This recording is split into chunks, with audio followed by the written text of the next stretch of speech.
Supreme court ने इसको reject किया, डिसमिस किया, ऐसा नहीं है, कोई डिसीज़न नहीं है। उन्होंने सीधा स्टे दे दिया है। स्टे का मतलब ये है कि अभी जो है लोकसभा भी इस पर कोई और एक्शन नहीं ले सकती। अगर ये इसको डिस्कार्ड करते, रिजेक्ट करते, उसको डिसीज़न लेते और कुछ बोलते नहीं ऐसा ही होगा या ऐसा नहीं होगा, तो फिर सरकार जो बैठे विधायिका है, जो अपना लोकसभा है, वो इसको बदल सकती थी, जैसे अन्य केसों में हुआ। जैसे अपना CEC चुनाव आयुक्त के केस में हुआ कि चीफ जस्टिस ऑफ इंडिया ने बोला नहीं, एक चीफ जस्टिस होना चाहिए, उन्होंने रूल बना दिया कि नहीं होना चाहिए। तो सरकार तो सब कुछ कर सकती है, सरकार की इच्छा होनी चाहिए, मेरा मतलब कहने का यह है। तो ये सब चल रहा है। हम तो यही उम्मीद करते हैं, ये एक सोचते भी हैं, ज़रूरत भी इस देश में इसी बात की है कि अमन चैन लाने के लिए इन वर्गों पर अत्याचार न हो, उसको सरकार देखे, उसको हर पॉइंट से लोगों को देखना चाहिए जो जहाँ बैठा है। न बड़े बड़े संस्थानों में इस तरह के केस में बढ़ोतरी हो, न देखने को मिले। अमन चैन तभी आएगा, जुडिशरी अपना काम करेगी, सरकार अपना काम करेगी, तो देश में अमन चैन रहे। इस तरह की हम तो उम्मीद करते हैं, और ऐसा उम्मीद आज भी हमको छूटे नहीं है। हम तो कहते हैं कि कम से कम जो उचित है, जो संविधान सम्मत है, उसको तो करें।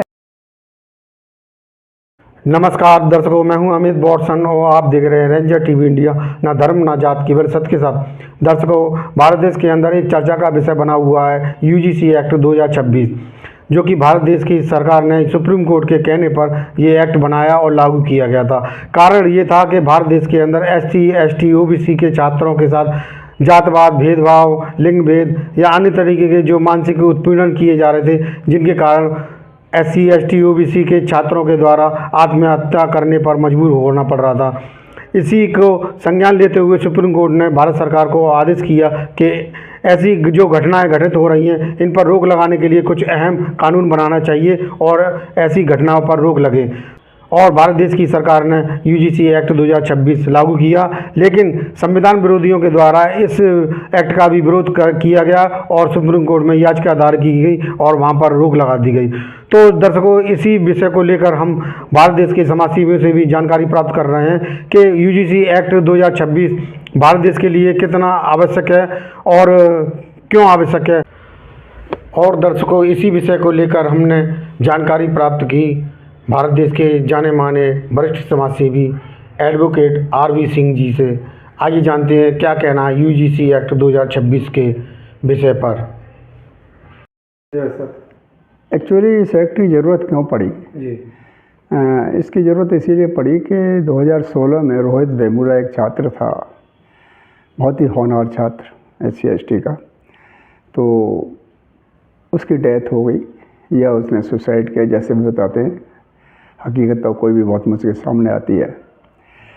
तो उसका एक उत्पीड़न था जो उसने अपना बयान किया, अपने बयान के द्वारा, कि मेरा बहुत उत्पीड़न हुआ है। तो इस पर काफ़ी हो हल्ला मचा था। नतीजा ये हुआ कि सरकार को उसके लिए कुछ रेगुलेशंस, रूल्स एंड रेगुलेशन बनाने पड़े 2012 में। तो 2012 का ये नियमावली थी, कुछ UGC के लिए दी थी कि इस तरह के जो केस हों उन पर रोक लगाई जाए। तो वही नियम को उसके बाद में एक पायल तड़वी भी थी, उसका भी एक केस हो गया था ऐसा ही। तो ज़रूरत उससे महसूस हो गई थी। बाद में ये केसेस की जो संख्या है, इस तरह के जो केसेस हमारे जो होनहार छात्र हैं SC ST OBC के, इनके ऊपर लगातार उत्पीड़न हो रहा है। करीब करीब 115 डेथ हो चुकी हैं बच्चों की, होनहार छात्रों के, अलग अलग तरीक़ों से। तो ये एक बड़ा इशू हो गया। इस इशू को देखते हुए सरकार से ये कहा था सुप्रीम कोर्ट ने उस समय कि इस पर आप नए नियम बनाइए जिससे कि अच्छी तरह से कवर हो जाए। तो वही नियम को थोड़ा सा एक अमेंडमेंट करके 2026 में, जनवरी 2026 में ये कुछ नियम लागू किया, बनाए सरकार ने। उसमें SC ST OBC EWS के कैटेगरी के, कुछ अपना और भी विकलांग कैटेगरी के सारे लोगों के साथ जिनके साथ इस तरह के अत्याचार हुए, उनको सम्मिलित करते हुए एक नियमावली तैयार की गई। उसमें ये प्रोटेक्शन था, ये बताया गया कि जो भी संस्थान होंगे, हायर एजुकेशन में, ये सब हायर एजुकेशन की बात है, जहाँ ग्रेजुएट पोस्ट ग्रेजुएट ऊपर की हायर जो स्टडीज़ हैं उनके लिए ये नियम थे। IIM IISc जिस तरह के जो बड़े बड़े संस्थान हैं IIT वगैरह, उनके लिए था NIC वगैरह। तो वहाँ पर इस तरह के केस न दोहराए जाए, उसके लिए एक सरकार ने कुछ नियमावली तैयार की। तो उसको लेके चूँकि इसमें बहुत सारी चीज़ थी, इसमें उन्होंने एक नाम दिया इक्वलिटी जो है इनके ऊपर जो होती है, इस तरह इसके बराबर उन्होंने बताया कि इस तरह के नियम बनाओ जो सबको समान रूप से लागू हो जाए। तो इसमें कुछ कैटेगरी को और शामिल कर लिया, जैसे मैंने बताया SC ST के अलावा OBC EWS वगैरह, विकलांग वगैरह, इन सबको। और ये तय किया गया कि caste, gender, place of living, age, इस तरह के जितने भी केस हैं, प्लेस ऑफ बर्थ, जो संविधान में जिस तरह की एक बात बताई गई है, उसी बेसिस पे ये नियम को थोड़ा सा और बढ़ा दिया गया।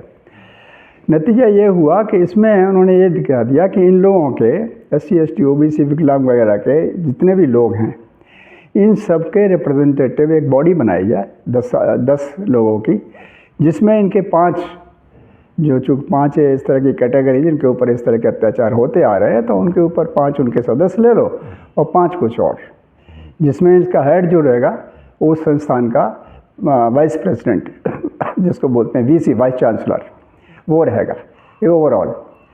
अगर इसमें भी सपोज़, और उसको एक पूरा एक स्टैंडर्डाइज किया उन्होंने, एक SOP तैयार की, स्टैंडर्ड ऑपरेटिंग प्रोसीजर जिसको बोलते हैं, कि इस तरह से 7 दिन के अंदर इस तरह का कोई केस होगा तो जो कोऑर्डिनेटर वगैरह बनाए कि वो जो है इस तरह से उनको कंप्लेंट को देखेंगे और 7 दिन के अंदर उसका निस्तारण कर देंगे। अगर कोई ऐसी बात होती है तो फिर उनको कोई ऑब्जेक्शन होता है सपोज़, तो वो फिर 15 दिन के अंदर में उसका ऊपर अपना अपील करके उसको देखे सब कुछ तैयार कर सकते हैं, अपना मामला को रफा दफा कर सकते हैं। इसमें अलग अलग बॉडी बनाई गई, अलग अलग कहना चाहिए कोऑर्डिनेटर टाइप बनाए गए। बाकी जो और संस्थान के मेंबर हैं उनको लिया गया। कहने का मतलब ये है कि हर जगह पे अलग अलग शेल बना के उन्होंने कोऑर्डिनेशन काउंसिल जैसी बना के और इन्होंने तैयार कर दिया। इसमें थोड़ा फ़ायदा ये दिखता था कि अब शायद ये केस रुक जाएंगे।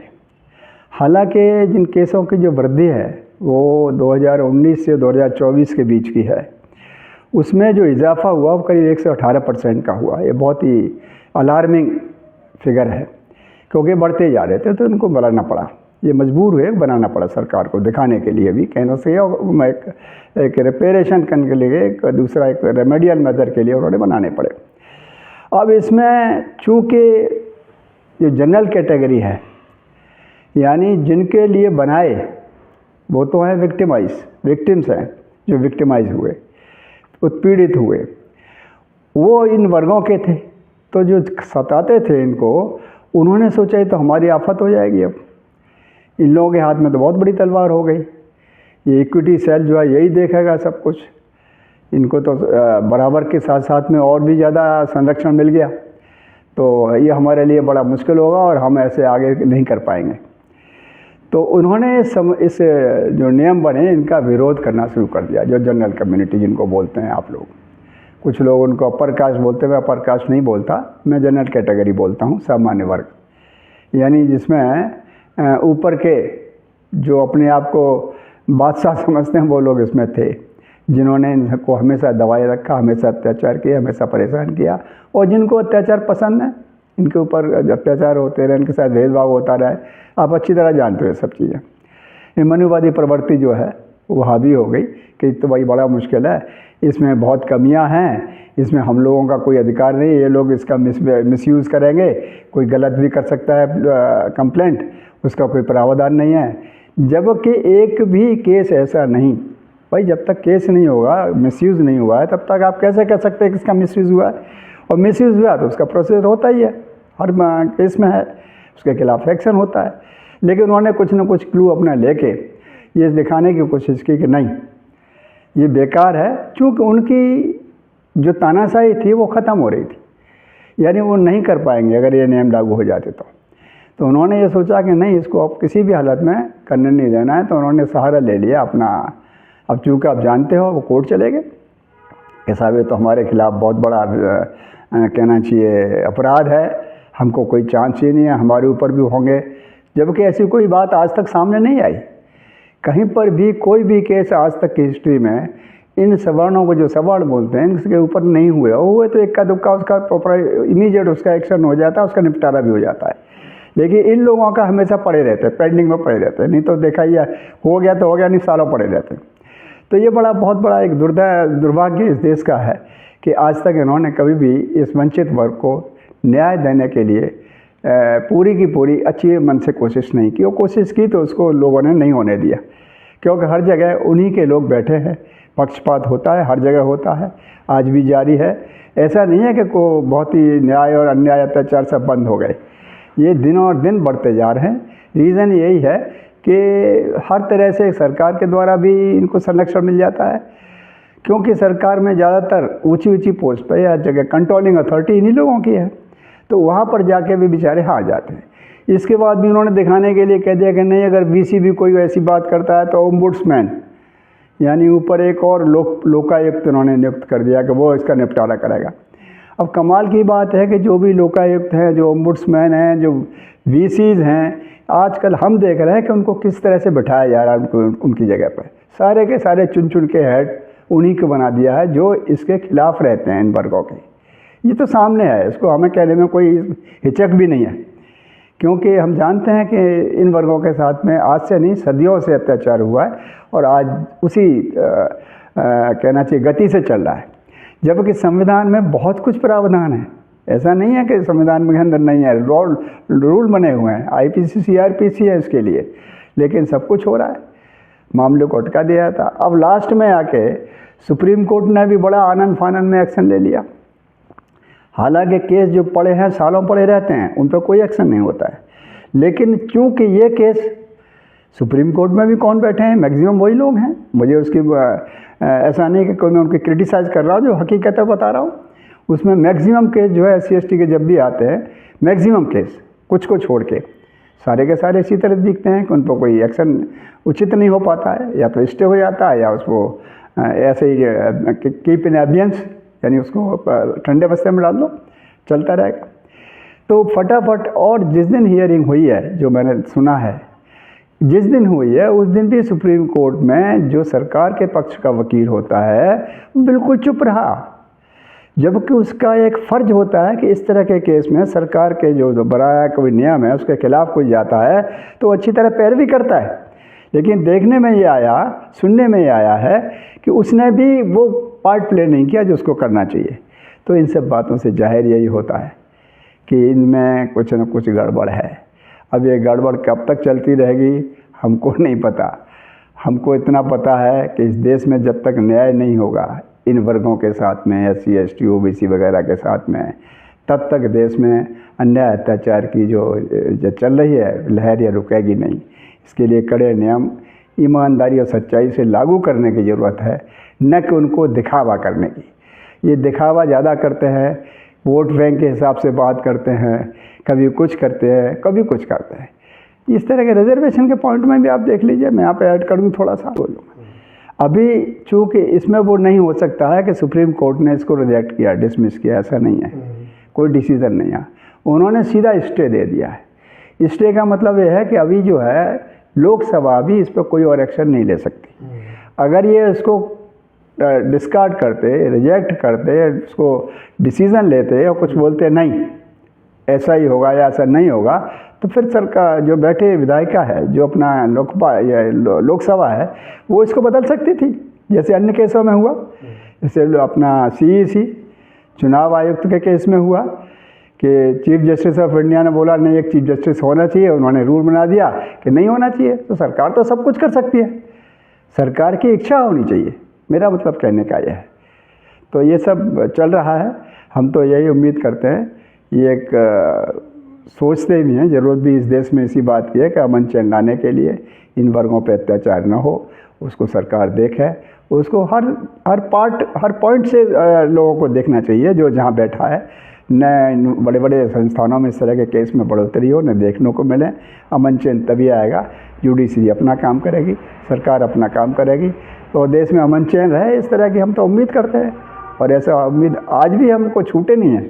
हम तो कहते हैं कि कम से कम जो उचित है, जो संविधान सम्मत है, उसको तो करें, बाकी तो ठीक है। इतना ही कह रहा है मुझे। सर, जैसे कि जो घटना घटित हो रही है, जैसे कि SC ST OBC की वर्ग के साथ में आज भी उत्पीड़न हो रहा है, क्या आप मानते हैं कि जो विपक्षी पार्टियां हैं, जैसे उत्तर प्रदेश के अंदर बहुजन समाज पार्टी, समाजवादी पार्टी, आज़ाद समाज पार्टी और OBC जी की पार्टी, क्या ये वास्तव में जो हमारे देश के संविधान, कानून, नियमों के आधार पर कोई आंदोलन करते हैं, या जैसे कि जो नियम तोड़े जाते हैं उनको भी देखते हुए कुछ कार्य करते हैं? जैसे कि जो घटना घटती चली आ रही है वो दिन पर दिन बढ़ती चली जा रही है, तो रुक नहीं रही है, तो क्या इसमें राजनीति, जो विपक्षी राजनीति दल हैं, क्या उनकी कुछ खामियां हैं? उनकी खामियां हैं तो क्या क्या खामियां हैं उसके बारे में बताइए, किस प्रकार से वो दूर करें, क्या कहना है इसी बात? एक्चुअली आपने बहुत सही बात मेरे को पूछ रहे हैं, और सही बात भी है कि जब इस तरह की बात होती है तो विपक्षी पार्टियां क्यों नहीं मैदान में खुल के आती। सबको चिंता है अपने अपने वोट बैंक की। कोई भी नहीं चाहता कि हमसे कोई भी वोट बैंक छिटके, चाहे वो कोई भी पार्टी हो, मैं किसी का नाम नहीं लेता।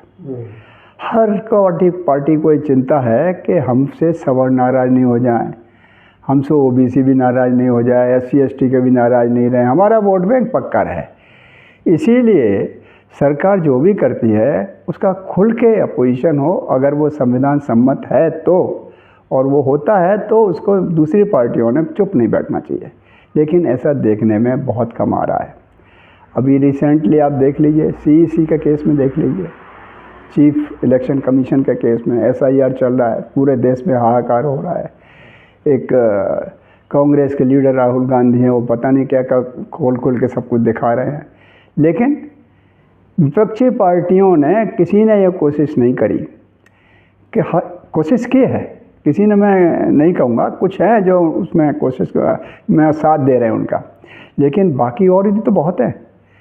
सब अपने वोट बैंक के चक्कर में चुपचाप बैठे हैं, और कोई भी नहीं चाहता कि उनका वोट बैंक छिटके, क्योंकि हर पार्टी को वोट चाहिए, जनरल का भी चाहिए, SC ST का भी चाहिए, माइनॉरिटीज़ का भी चाहिए, सबका चाहिए। तो ये वोट बैंक की राजनीति है, इसमें आप इससे ज़्यादा उम्मीद नहीं कर सकते। जो हो रहा है वही होगा। जो कहने वाले हैं वो मैदान में आएंगे, जैसे आ रहे हैं आज। समाजवादी पार्टी के भी है, ममता बनर्जी का भी हमने आजकल देख रहे हैं, वो काफ़ी उत्तेजित हैं। जबकि इन सबके कंबाइंड एफर्ट्स होना चाहिए इन चीज़ों में। इस चीज़ों में इनको ये नहीं देखना चाहिए कि वो साथ दे रहा है, वो नहीं दे रहा है, नहीं, सबका ड्यूटी है कि जो इतना अत्याचार हो रहा है, देखने में आ रहा है, तो हर एक को साथ देना चाहिए उनको दूर करने में। अगर ऐसा हो जाए तो भारत को ज़रूरत नहीं है किसी दूसरी और चीज़ की कि वो अपनी उन्नति नहीं कर पाए, अपने आप उन्नति होती चली जाएगी। आज देश रसातल में जा रहा है, हालात बहुत ख़राब है। मैं भी बड़ा दुखी होता हूँ ये बात कहते हुए, मुझे अच्छा नहीं लगता है। तो सद्बुद्धि आ जाए तो हम यही कोशिश करते हैं इन सबको, हमारी पूरी अथॉरिटीज़ को, चाहे वो कोई भी न्यायपालिका हो, कार्यपालिका हो या विधायिका, जो भी हैं, ये सब अपने ईमानदारी से काम करेंगे तो देश को ऊंचा बढ़ाएंगे। अदरवाइज रसातल जाने से अब देश को कोई रोक नहीं पाएगा, ऐसा मुझे देखने में आ रहा है। धन्यवाद। सर, जो आज की जो विपक्षी पार्टियां हैं उनकी जो कारोबार आप लोग भी देख रहे हैं, हम लोग भी देख रहे हैं, और हम ये चाहते हैं कि आपके अनुसार या जो भारत देश की उन्नति के हिसाब से विपक्षी पार्टियों की क्या जिम्मेदारियां हैं, किन जिम्मेदारियों को निभाना चाहिए? एग्जैक्टली आप सही कह रहे हैं कि देश की जो प्रेजेंट पोजीशन है, BJP और RSS, मुझे कहने में कोई संकोच नहीं है, इस देश को उल्टे गियर से चलाने के चक्कर में है, मनोव्यवस्था लागू करने के चक्कर में है। देश के संविधान को तहस नहस तो कर ही रही है, लेकिन उसको बिल्कुल मिटा देने के चक्कर में है। और इन सब को रोकने के लिए विपक्षी पार्टियों की बहुत बड़ी जिम्मेदारी है। हालांकि पॉलिटिकली आप देखेंगे तो सब ने एक फ्रंट बनाया। इन्होंने BJP RSS ने अपना एक NDA ग्रुप बनाया।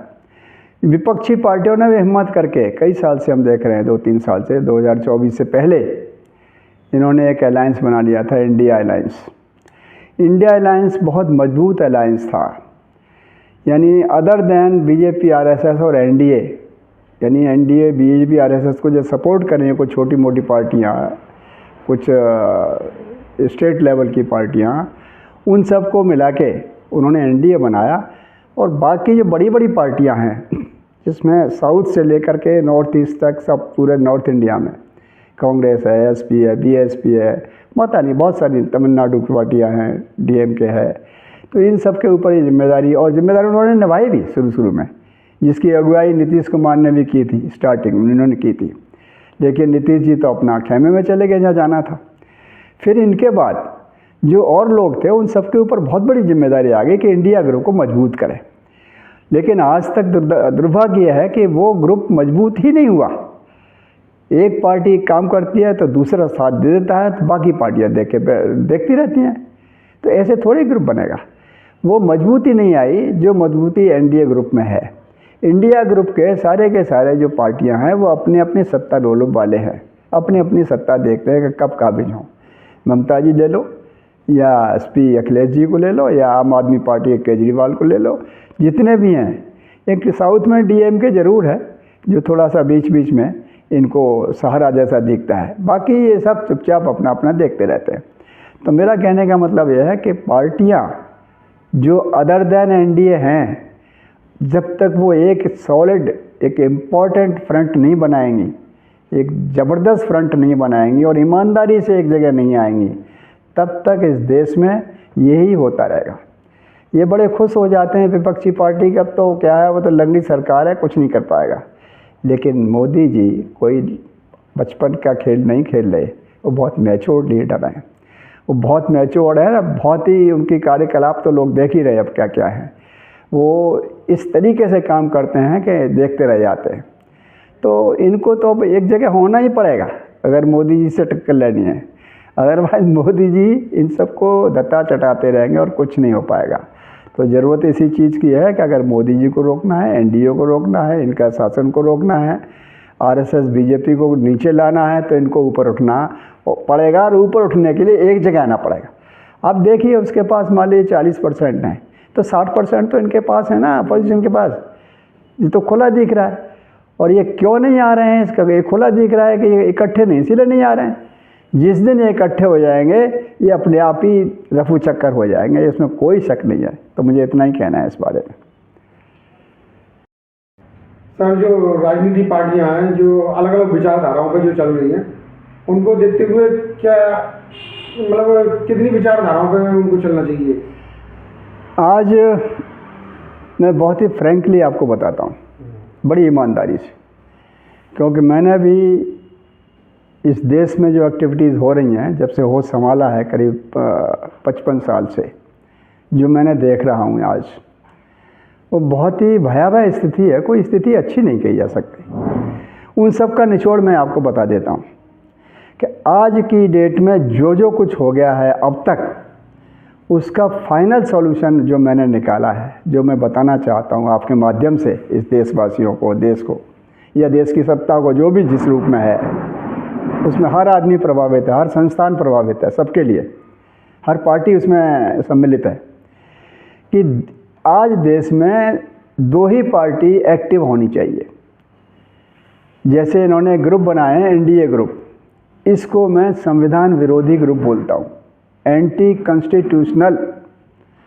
और जो दूसरा इन्होंने इंडिया ग्रुप बनाया है, इसको मैं मानता हूँ कि शायद संविधान के पक्ष में है। तो मैं इनको 2 ही भागों में, पूरा इंडिया ग्रुप या तो एक जगह इकट्ठा होकर संविधान समर्थक पार्टी हो जाए, प्रो कॉन्स्टिट्यूशनल पार्टी जिसको मैं बोलता हूँ, संविधान समर्थक पार्टी, और दूसरी तो संविधान विरोधी पार्टी है, ये सबको दिख रही है। तो देश में ज़रूरत यह है कि जो अपोजिशन है, संविधान समर्थक पार्टी के रूप में इकट्ठा होकर एक जगह लड़ ले।